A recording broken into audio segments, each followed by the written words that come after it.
kembali. Itu artinya diperbaiki menjadi baru kembali. Hidup kita yang rusak, hidup kita yang sudah tercemar itu diperbarui, diperbaiki kembali menjadi baru. Ada yang merasa hidup saya udah hancur, hidup saya udah broken, saya ini sudah jauh dari Tuhan, udah gak benar di hadapan Tuhan. Percaya Tuhan memperbaiki kita. Amin. Masih ada kesempatan Tuhan berikan. Kasih karunia Tuhan masih diberikan kepada kita. Dia mau perbarui kita. Amin. Karena Dia Allah yang baik, saya katakan. Dia Allah yang baik, Dia memperbarui hidup kita menjadi baru kembali. Amin. Seperti lahir baru kembali. Dia perbarui kita. Hidup kita yang gak beres, Dia yang bereskan. Dengan cara bagaimana? Tuhan punya cara membarui kita. Amin. Kalau kita baca di dalam Efesus 4 ayat yang ke-22, Efesus 4 ayat 23.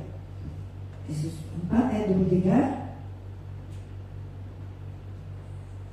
Supaya kamu dibaharui di dalam roh dan pikiranmu. Jadi Dia membaharui kita di dalam roh dan pikiranmu. Amin. Apakah Tuhan yang bekerja untuk membaharui kita? Dengan caranya yang ajaib. Amin. Dia perbaharui roh dan pikiranmu. Roh itu berbicara. Kalau dalam firman Tuhan di dalam Yohanes 3 itu ya, berbicara roh itu kita seperti ditulis seperti angin. Dia angin itu pergi kemana dia pergi, kita nggak tahu dia mau kemana angin ya. Tapi angin kita bisa rasakan. Roh itu berasa. Yang kita ini, yang kita merasa apa? Hati ya, ada perasaan kan? Roh itu berbicara hati. Betul? Berbicara hati, perasaan dan pikiran. Itu yang diperbaharui. Pikiran perasaan kita dibaharui. Amin. Bukan yang luar ini yang diperbarui. Bukan. Kalau kita selalu maunya baju baru, ya kan? Yang luar-luar baru, ya kan? Tapi sebenarnya yang sebenarnya harus dibarui itu mulai dari dalam. Dari dalam. Itu adalah hubungan kita dengan Tuhan. Kita harus selalu memfokuskan hidup kita selalu diperbarui mulai dari dalam. Hati, perasaan dan pikiran kita, roh kita, kehidupan rohani. Bukan kehidupan jasmani yang kita selalu mau yang baru, selalu diperbarui. Tetapi yang terpenting adalah roh. Amin. Roh dan pikiran kita. Itu yang firman Tuhan katakan, yang dibaharui adalah roh dan pikiranmu. Amin. Kita kadang-kadang sudah mulai lagi seperti yang dulu. Kita melupakan yang dulu, tapi kita kembali ke lagi yang dahulu. Mungkin engkau persekutuannya di sini, tetapi pikiran, roh dan pikiranmu yang dulu-dulu. Bagaimana pikiran yang dulu-dulu, roh yang dulu-dulu? Roh duniawi. Roh duniawi, pikiran duniawi. Masih engkau ingat-ingat terus bawa-bawa sampai ketika engkau sudah hidup dengan Kristus. Kita baca itu di dalam Efesus 4 ayat 17. Dikatakan sampai 19. Yang 17 dulu. Sebab itu kukatakan dan kutegaskan ini kepadamu di dalam Tuhan. Jangan hidup lagi sama seperti orang-orang yang tidak mengenal Allah dengan pikiran yang sia-sia itu. Pikiran yang sia-sia. Apa pikiran yang sia-sia? Selalu berpikir negatif. Negatif. Kepada orang kita pikir negatif. Wow. Ini pikiran duniawi, pikiran yang dulu. Itu hidup yang lama. Itu harus ditinggalkan. Amin. Pikiran yang negatif sama orang. Harusnya sekarang engkau sudah di dalam Tuhan, selalu berpikir positif. Orang itu jahat, bagaimana Tuhan supaya Tuhan ubahkan dia. Berpikir positif. Saya mau balas dia dengan kebaikan. Kasihan dia. Kalau dia tetap jahat, dia masuk neraka. Bagaimana supaya dia juga Tuhan selamatkan? Amin. Ini pikiran kita harus diubahkan seperti cara Kristus berpikir. Haleluya. Pikiran-pikiran yang jahat dulu, aku masih belum dalam Tuhan, pikiran saya jahat. Ya kan? Katakan seperti itu, pikiran saya jahat. Tetapi ketika saya di dalam Tuhan, saya sudah diubahkan. Amin. Cara pengertian kita, cara kita memahami masalah hidup ini selalu gelap, kacau. Karena apa? Tidak hidup dalam Tuhan. Tidak ada yang menerangi bagaimana pengertian ini, bagaimana. Selalu mengerti dengan pengertian yang manusiawi, kedagingan. Ya, terus di situ dikatakan jauh dari hidup persekutuan dengan Allah. Nggak suka bersekutu dengan Allah. Nggak suka mau datang bersekutu di dalam rumah ibadah, itu persekutuan di dalam Tuhan. Amin. Dan bersekutu kepada Allah itu kita berdoa, kita selalu bersekutu dengan Tuhan, bergaul dengan Tuhan. Amin. Itu mengubah hidup kita. Amin. Coba kalau kita bergaul dengan orang dunia. Ada cuma yang bergaul dengan orang dunia. Roh duniawi sudah ke itu. Karena bergaulnya dengan orang duniawi. Tapi kita bergaul dengan Tuhan, kita akan berubah cara berpikir seperti Kristus. Amin. Seperti apa yang Tuhan mau. Haleluya. Jadi kita mau belajar ya. Kita akan terus mau bersekutu dengan Tuhan, mau bergaul dengan Tuhan. Itu mengubah hidup kita. Amin. Dia Allah yang kudus, kita terus menjadi kudus seperti Kristus. Haleluya. Dan dikatakan di situ karena kebodohan yang ada di dalam mereka. Kebodohan itu kenapa orang menjadi bodoh? Anak-anak Tuhan itu sebenarnya anak-anak yang pintar, berhikmat. Tapi kenapa jadi bodoh? Kita ingat ada 5 anak dara yang bijaksana, 5 anak dara yang bodoh. Ya, mereka bodoh karena pelita mereka tidak ada isi dengannya. Berbicara pelita itu, kehidupan kita tidak ada firman, tidak ada Roh Kudus. Kalau firman Allah tidak ada, tentu Roh Kudus tidak ada. Amin. Amin. Artinya firman Allah ada, kita hidup dengan firman. Bukan cuma hafal firman, tahu firman tapi tidak melakukan, tidak. Tapi hidup firman itu hidup di dalam kita. Artinya kita melakukan firman. Sehingga Roh Kudus itu ada. Kalau hidup kita pada firman, kita hidup tidak hidup sesuai firman Tuhan, nggak ada Roh Kudus. Roh Kudus bisa meninggalkan hidupmu. Amin. Engkau sudah dibaptis dan Roh Kudus sudah turun atas engkau, dibaptis Roh Kudus. Tetapi ketika engkau sudah tidak sesuai dengan firman, hidup di luar kebenaran Tuhan, Roh Kudus meninggalkan karena dia hanya tinggal di tempat yang kudus. Tempat yang kudus itu orang-orang yang melakukan firman Tuhan. Tepuk tangan bagi Tuhan. Haleluya. Jadi engkau harus menjadi orang bijaksana selalu. Karena apa? Orang bijaksana itu dia mengerti firman, dia pelaku firman Tuhan. Amin. Dan di situ dikatakan yang ada di dalam mereka dan karena kedegilan hati mereka. Hati kedegilan itu keras kepala, nggak mau diajar, nggak mau terima pengajaran kebenaran firman Tuhan, nggak mau terima. Oke, setia, tapi nggak mau terima apa yang sudah disampaikan, firman Tuhan sudah disampaikan, tidak mau terima. Terima aja yang enak di telinga, gitu kan? Kalau yang gak enak masuk dulu. Ini hamba Tuhan ini keras tuh, itu bukan buat saya. Gak mau terima itu firman kedegilan hati mereka. Itu roh yang degil, ya. Itu hidup hamba saudara. Harus diperbaharui, amin. Itu diperbaharui. Anda mau diperbaharui? Amin. Anda harus diperbaharui. Bagaimana kadang-kadang Anda pikir, bagaimana diperbaharuinya ya?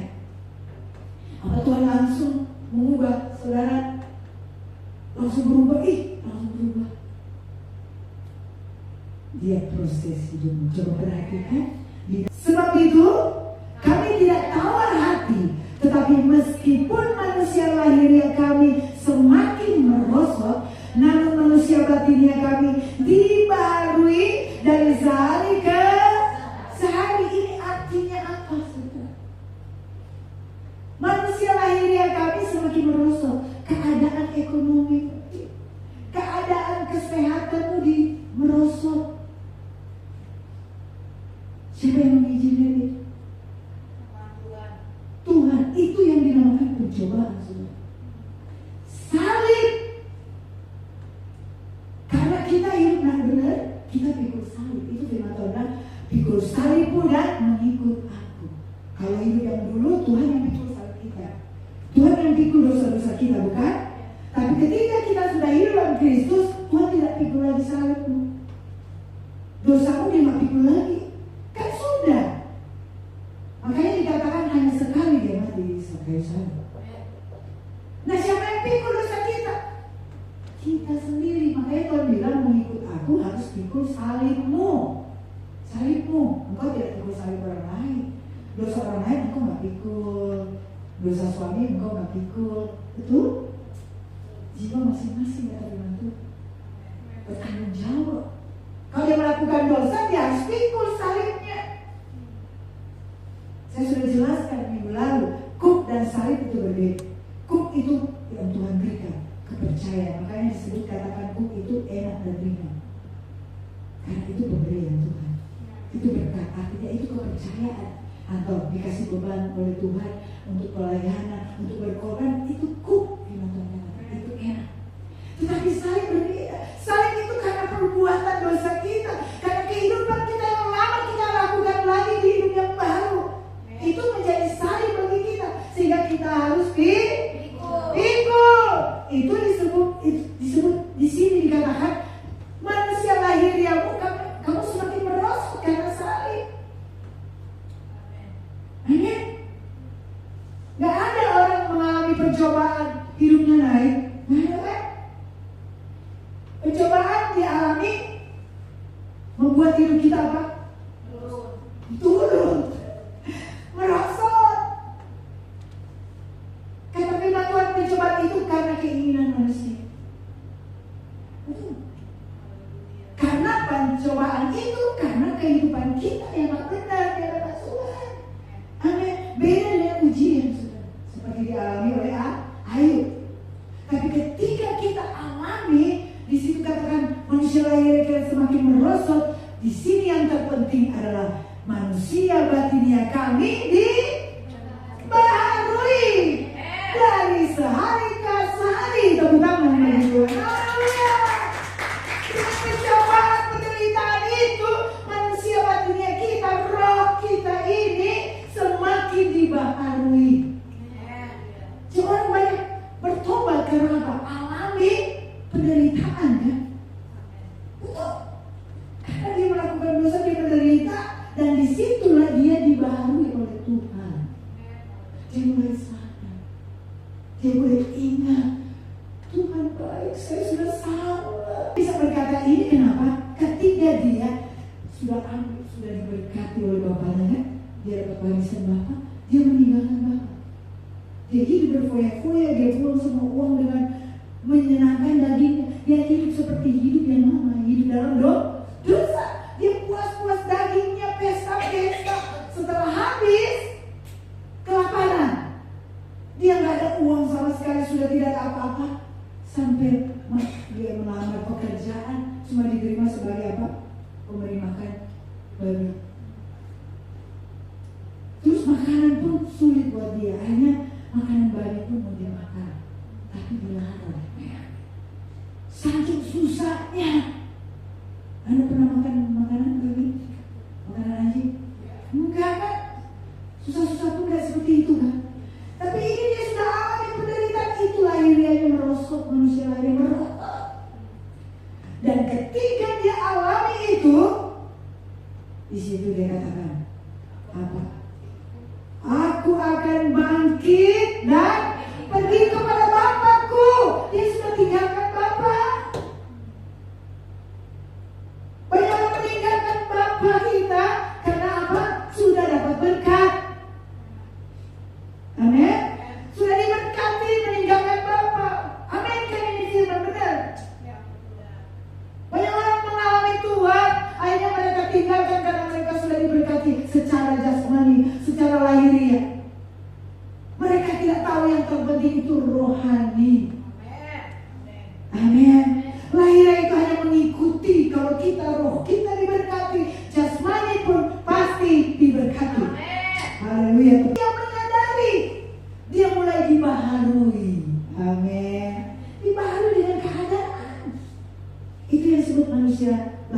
merosot, manusia batinnya dibaharui. Jadi ketika Anda alami yang gak enak, Anda sedang dibaharui. Jangan langsung mengeluh, Tuhan saya kok begini, saya kok alami ini. Ingat firman Tuhan hari ini, Anda sedang dibaharui Tuhan. Haleluya. Semakin dibaharui, semakin dibaharui itu luar biasa. Haleluya, amin. Haleluya, Tuhan itu luar biasa, saudara. Kita dipanggil, dipilih oleh Tuhan untuk apa? Bukan untuk jadi kaya. Kaya itu cuma tambahan kata firman Tuhan. Tetapi apa? Kita baca di Efesus 1 ayat 4. Itu sangat jelas firman Tuhan, saudara ya. Sebab di dalam Dia Allah telah memilih kita sebelum dunia dijadikan, supaya kita apa? Kudus dan tak bercacat di hadapannya. Itu sebabnya kita harus dibaharui supaya kita kudus dan tak bercacat di hadapannya. Tepuk tangan bagi Tuhan. Haleluya. Itu sebabnya kalau Anda alami gak enak, langsung sadar engkau sedang dibaharui oleh Tuhan. Roh pikiranmu sedang dibaharui. Seperti anak yang tadi dikatakan apa? Dikatakan tadi dia bangkit dan kembali kepada Bapa. Lukas 15 ayat yang ke-18 tadi. Kita harus kembali lagi ya. Dia katakan aku akan bangkit. Ini rohnya bicara, aku akan bangkit dan pergi kepada Bapakku dan berkata kepadanya, Bapa, aku telah berdosa terhadap surga dan terhadap Bapa. Ini yang Bapa tunggu dari kita. Kita menyadari keadaan kita. Coba kalau kita gak turun-turun manusia lain ya, kita pikir kita sudah benar, betul? Kita pikir oh sudah, ini berkat Tuhan terus. Tetapi Tuhan ingatkan, rohmu, pikiran harus dibaharui. Karena itu yang berkenan di mata Tuhan. Amin. Itu yang berkenan di mata Tuhan. Sebab penderitaan ringan yang sekarang ini mengerjakan bagi kami kemuliaan kekal yang melebihi segala-galanya, jauh lebih besar daripada penderitaan kami. Amin. Penderitaan yang disebut dikatakan tadi pencobaan untuk hidup kita semakin merosot, mengubah kita supaya kita mengalami kemuliaan kekal. Itu disebutkan mengerjakan bagi kami kemuliaan kekal. Kita diproses. Ada waktu tidak? Ada waktu. Jadi ketika kita jatuh, kita diproses, dibaharui kembali. Itu memakan waktu. Semakin lama Anda diproses, semakin lama Anda alami kemuliaan Tuhan. Tapi sekarang ini Tuhan sudah dekat kedatangannya, ya kan? Jangan lama-lama diproses. Biar engkau cepat mengerti engkau sedang dibaharui. Amin. Engkau harus peka dengan kehendak Tuhan. Keadaan yang engkau alami, engkau harus peka. Aku sedang dibaharui supaya aku bisa masuk dalam kehidupan kemuliaan Allah. Kemuliaan yang kekal itu aku akan terima dari Tuhan. Amin. Haleluya. Dia memperindah kita. Dia menyucikan kita dengan keadaan lahiriamu merosot. Katakan terima kasih Tuhan. Aku alami merosot, lahiriaku merosot karena aku sedang dibaharui. Aku sedang dibaharui sehari ke sehari. Katakan terima kasih untuk penyembah Tuhan. Haleluya, haleluya. Luar biasa Tuhan memberi kasih Anda. Luar biasa Dia setia dengan kasih-Nya. Ketika Anda pun masuk di dalam merosot kemerosotan itu, Dia tetap ada. Daud berkata di dalam Mazmur 23 ayat 4, sekalipun aku dalam lembah kekelaman, aku tidak takut bahaya karena Engkau besertaku. Dia tahu dia akan masuk dalam lembah kekelaman. Kenapa? Karena dia tahu dia masih manusia lemah. Karena dia bisa jatuh dalam dosa. Betul? Karena dia melakukan hal yang tidak benar di hadapan Tuhan. Dia tidak berkenan di hadapan Tuhan.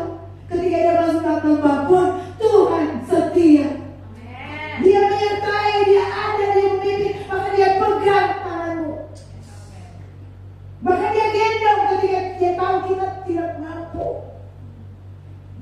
tetap setia. Itu sebabnya ketika Anda alami Melina datang kepada Tuhan, tetap aku percaya Engkau menyertaiku Tuhan. Engkau tetap pegang tanganku, Engkau memberikan kekuatan, Engkau berimu aku mujizat dan kekuatan dari Engkau. Haleluya. Percaya Tuhan selalu ada. Amin. Tuhan selalu setia. Amin. Dia tetap setia. Haleluya. Karena dia mengasihi anak-anaknya yang dia sudah pilih. Itu sebabnya saya percaya Anda alami Tuhan selalu. Amin. Di dalam kesusahan Anda bersyukur, saya alami Tuhan. Saya akan lebih alami Tuhan, mujizat dia akan perlihatkan. Ketika Anda sadar, Anda percaya ini semua untuk membaharui roh dan pikiranku, Anda melihat kemuliaan Tuhan. Dia akan nyatakan mujizat kepadamu, saudara. Ayat yang terakhir, ayat yang ke-18, saudara. Di situ dikatakan ayat yang ke-18, sebab kami tidak memperhatikan yang kelihatan, melainkan yang tak kelihatan. Karena yang kelihatan adalah sementara, sedangkan yang tak kelihatan adalah kekal. Anda lakukan ini, datang kepada Tuhan minta ampun, supaya rohmu mulai dibaharui, mulai dibersihkan. Amin. Jangan tahan itu yang tidak beres. Jangan simpan-simpan. Wow. Semakin merosot, saudara. Kalau nggak sadar-sadar, nggak akan terus dibaharui, malah semakin turun. Tinggal tunggu mati. Tapi Tuhan mau kita cepat sadar, karena kita tahu kita sedang dibaharui. Tuhan mengasihi kita, Tuhan mencintai kita, supaya kita bangkit seperti anak yang bilang tadi. Dia bangkit, rohnya bangkit. Yang bangkit apa? Rohnya langsung bangkit. Saya harus datang kepada Bapa. Dia harus kembali kepada Bapa.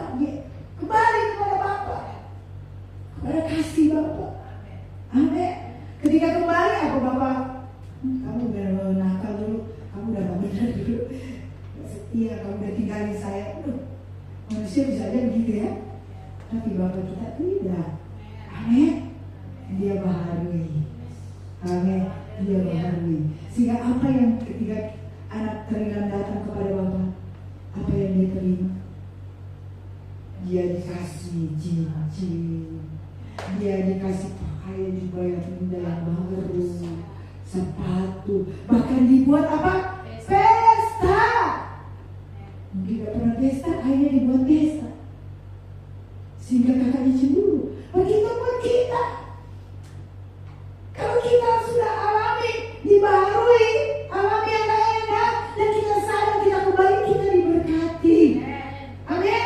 Kita dilimpahkan kemuliaan Bapa, kita dilimpahi berkat-berkat kebaikannya luar biasa, saudara. Amin. Tidak seperti yang dulu, tetapi lebih lagi Bapa berikan kepada kita, karena kita apa? Sudah dibaharui. Mau diubahkan di dalam saya, mulai dari dalam berubah. Amin. Engkau harus berubah mulai dari dalam hatimu, diubahkan, dibaharui, sehingga seluruh hidupmu berubah.